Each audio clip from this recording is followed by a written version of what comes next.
देशभरामध्ये लोकसभेच्या निवडणुकांची रणधुमाळी आहे आणि त्यामध्येच महाराष्ट्रामध्ये आपण बघत असेल का महायुतीचं भिजत घोंगडं चालू आहे। आता 2 दिवसापूर्वी महाराष्ट्रामध्ये अमित शहा येऊन गेले, जागा वाटपाचा तिढा काय सुटला नाही, सगळ्याच पक्षांचं सुटलेलं नाही अजून, कारण अजून कुणीही महाराष्ट्रामध्ये अशी त्यांची जी यादी आहे ती यादी डिक्लेअर केलेली नाही। ठीक आहे, भले कुणी म्हणाला अरे बीजेपीने केली ना 195ची यादी जाहीर, पण त्यातले 12-13 जणांनी उमेदवारी मागे घेतली ते सुद्धा बघा। आणि काल एक घटना घडली का भारताचा निवडणूक आयोग आहे त्या निवडणूक आयोगातल्या एका आयुक्तांनी काल राजीनामा दिला। आता फक्त जे 3 निवडणूक आयुक्त असतात त्यातला एकच शिल्लक राहिलेला आहे, त्याच्यामुळे निवडणूक होताय की नाही होता हा पण मोठा प्रश्न आहे। आणि पण आता बघा, एकंदरीत महाराष्ट्रामध्ये भारतीय जनता पार्टी, एकनाथ शिंदे गट आणि अजित पवार गट आता यांचं काय चाललंय ते कळायला मार्ग नाही। आता बघा, एकंदरीत एकनाथ शिंदेकडे 40 आमदार होते आणि 13 खासदार होते। त्यानंतर ह्या अजित पवारांकडं असं त्यांचा दावा आहे का 40 आमदार माझ्याकडे आहेत आणि 2 खासदार आहेत। आणि आता ज्या चर्चा चालू आहेत त्या चर्चानुसार एकनाथ शिंदेला 22 जागा पाहिजेत, 12 जागा अजित पवारांना पाहिजेत। आणि मग ह्या 22 आणि 12 ह्या जर जागा म्हटल्या तर ह्या एकूण जागा झाल्या 34। आणि मग भारतीय जनता पार्टी काय महाराष्ट्रामध्ये 14 जागा घेणार आहे का? नक्कीच नाही।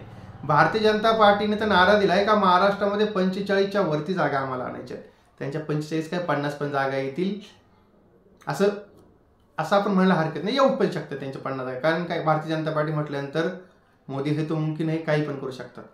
आता एकंदरीत आता हे जे 13 खासदार गेलेले आहेत एकनाथ शिंदेकडे ते नाराज आहेत। नाराज कशामुळे आहेत का? एकतर त्यांना आता ह्या अमित शहाच्या मुलच्या पाया पडावं लागतात, अरे बाबा तिकीट द्या रे, आम्हाला तिकीट द्या, काही करा पण तिकीट द्या। आणि वरून भारतीय जनता पार्टीचा प्रेशर असा आहे का तुम्ही कमळावरती निवडणूक लढा। आणि बऱ्याचशा खासदारांनी बोलून तर म्हणजे असं बोलून सुद्धा दाखवलंय का बाबा आम्ही कमळावरती निवडणूक लढवतो पण आम्हाला तिकीट द्या। आणि मग कालपर्यंतची बातमी अशी आलेली होती का भारतीय जनता पार्टीनं म्हणजेच जे त्यांचे नेते आहेत ना, कोणते अमित भाई शाह, आता यांनी त्यांना खडसावले 10च्या वरती जागा तुम्हाला भेटणार नाहीत आणि 4 वरती जागा अजित पवारांना भेटणार नाही। मग विचार करा, 40 खासदार जो माणूस बरोबर घेऊन गेला, एक कोण एकनाथ शिंदे, आता त्यांना जर 10 जागा दिल्या तर मग अजित पवार पण म्हणू शकतात मी पण 40 आमदार घेऊन गेलोय, मला पण तुम्ही 10 खासदारकीच्या जागा द्या। आणि हे जे काय भांडण आहे ना ते भांडण त्यांचं एकंदरीत चालूच राहणार आहे। आणि पण नीट जर आपण जर म्हणजे सखोल जर विचार केला तर आता हे कोण एकनाथ शिंदे आणि त्यानंतर अजित पवार हे दोघं सुद्धा तहामध्ये आता हरल्यामध्ये जमा आहेत। आता ते कार्यकर्त्यांना कशी उत्तर देणार? कारण बघा, प्रत्येक पक्षाला वाटतं, प्रत्येक पक्षाच्या नेत्यांना वाटतं माझा पक्ष वाढावा, मला तिकीट भेटावा। आता इथं झाले उलट, आता इथं कसं आहे, भारतीय जनता पार्टीला यांची गरज नाही आहे, यांना सत्तेची गरज आहे म्हणून हे त्यांच्याबरोबर गेलेले आहेत।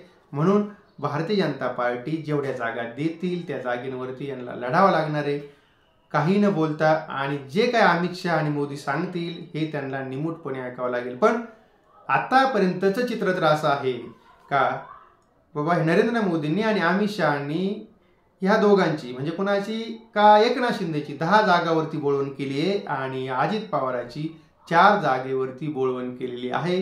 तर एकंदरीत हे महाराष्ट्रामध्ये स्वतःला शेर म्हणणारे दिल्लीला जाऊन अमित शहा पुढं ढेर झालेले आहेत, असं चित्र सध्या महाराष्ट्रामध्ये आहे। आणि तेव्हा मित्रांनो, तर ही महत्त्वाची अपडेट होती, ती मी आपल्यापर्यंत पोहोचवायचा प्रयत्न केला। तर माहिती चांगली वाटली असेल आणि जर व्हिडिओ चांगला वाटला असेल तर आपल्या व्हिडिओ लाईक करा, शेअर करा आणि आपल्या चॅनलला सबस्क्राईब करायला बिलकुल विसरू नका।